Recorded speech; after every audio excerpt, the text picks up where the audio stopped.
the bird of our national flower.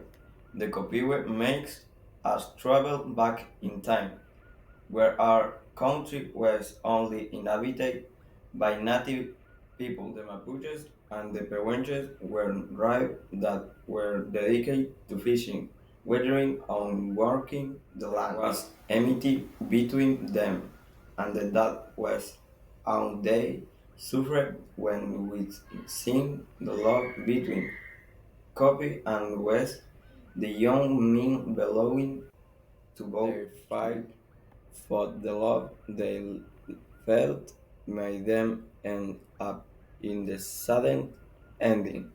By reading this legend, it helped me to know part of our history through different type of literature.